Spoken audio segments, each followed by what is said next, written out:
यह कहानी है दो मेढकों की, जिसमें एक पतला था और दूसरा मोटा।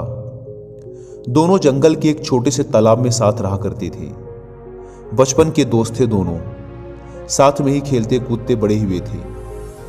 वे दोनों दिन भर तालाब में कूदते उछलते, गप्पे मारते और मस्ती किया करते थे। उन दोनों को ही तालाब के आसपास के इलाकों की नई नई जगहों में जाकर घूमना अच्छा लगता था। एक दिन ऐसे ही साथ में घूमते हुए दोनों जंगल के बाहर एक खेत में पहुंच गए। वहां उन्होंने देखा कि एक ग्वाला अपने गाय से दूध निकाल रहा था। उन्होंने कभी भी किसी को ऐसे दूध निकालते हुए नहीं देखा था। ग्वाले ने दूध निकालकर एक बाल्टी में भरकर रख दिया।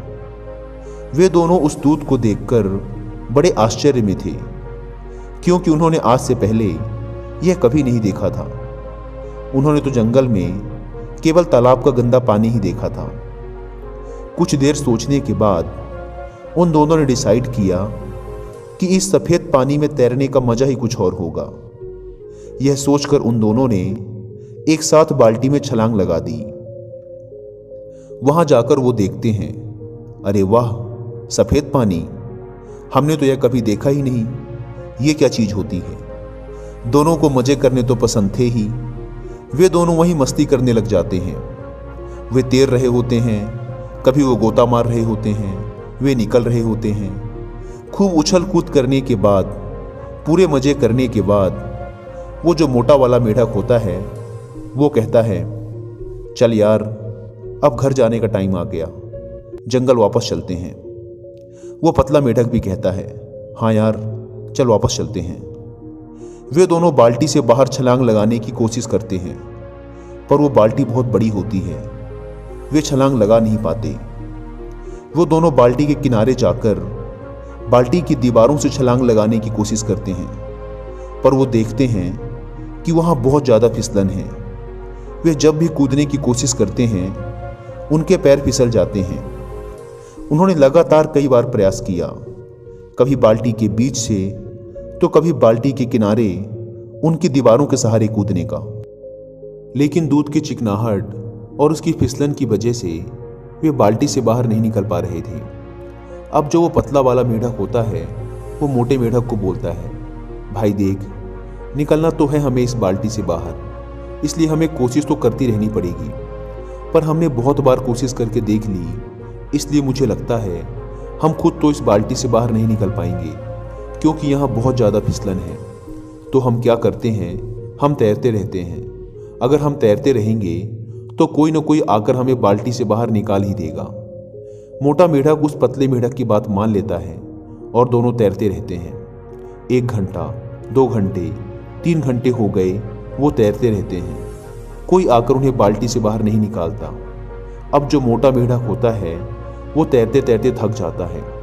वो कहता है, भाई, अब मैं और पैर नहीं चला पाऊंगा। कई घंटों से तैरते तैरते मैं थक चुका हूं। वो पतला मेढक कहता है, भाई देख, अगर तू पैर चलाना बंद कर देगा तो तू डूब जाएगा और कुछ देर में सांसें रुक जाएंगी और तू मर जाएगा। अपन को मरना नहीं है भाई, तू पैर चलाता रहे। वो मोटा मेढक थोड़ी देर तक पैर और चलाता है, फिर कहता है, भाई देख, हमने बहुत साथ दिया एक दूसरे का।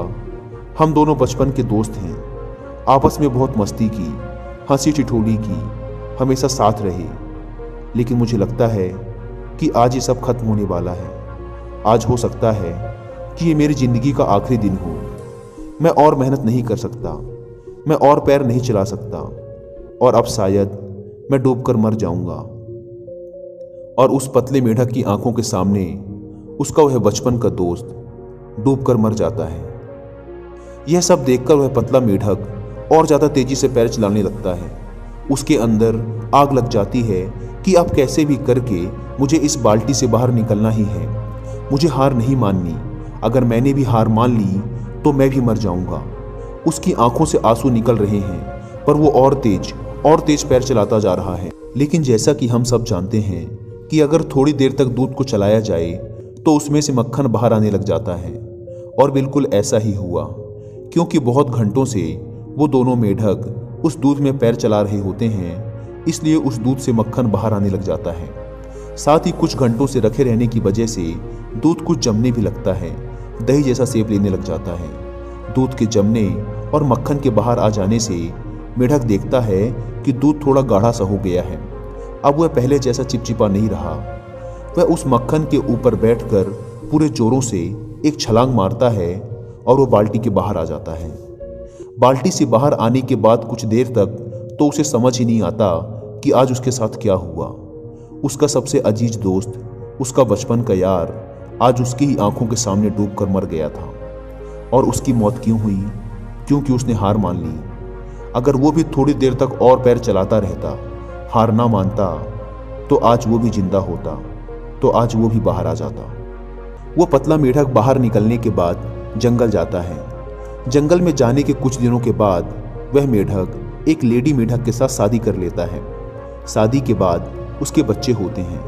वह अपने बच्चों का नाम अपने उस मोटे दोस्त के नाम पे रखता है और अपने बच्चों को रोज शाम को वह पतला मेढक यही कहानी सुनाता है कि मेरा एक मोटा दोस्त हुआ करता था, जिसके साथ मैं पूरे जंगल में घूमा करता था।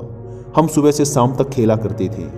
एक दिन हम दोनों एक बाल्टी में गिर गए जिसमें दूध था, और मेरा जो दोस्त था उसने हार मान ली। क्योंकि उसने हार मान ली इसलिए वो मारा गया। मैं तुम बच्चों को भी यही सिखाना चाहता हूँ कि जिंदगी में चाहे कुछ भी हो जाए, लेकिन कभी हार मत मानना। अगर तुम लोगों ने हार मान ली तो तुम्हारा भी वही हश्र होगा जो मेरे दोस्त का हुआ। दोस्तों, इस कहानी से हम सीख सकते हैं कि दूध का दही जरूर बनेगा, लेकिन उसमें वक्त लगता है। और अगर हमने वक्त से पहले हार मान ली तो हमारा भी वही हाल हो सकता है। हो सकता है हमें जिंदगी में अभी तक वो सब ना मिला हो जो हम चाहते हैं, लेकिन लाइफ में मिलता उन्हें ही है जो कभी हार नहीं मानते। ये भी हो सकता है कि हमें वो सब ना मिले जिसे हम हासिल करना चाहते हैं, लेकिन हमसे ये सुकून कौन छीन पाएगा कि हमने उस चीज को पाने के लिए आखिरी दम तक प्रयास किया। एक बात हमेशा याद रखना दोस्तों, हम हारते तब नहीं जब लोग हमसे कहते हैं कि तू हार गया, बल्कि हम हार तब जाते हैं जब हम खुद हार मान लेते हैं।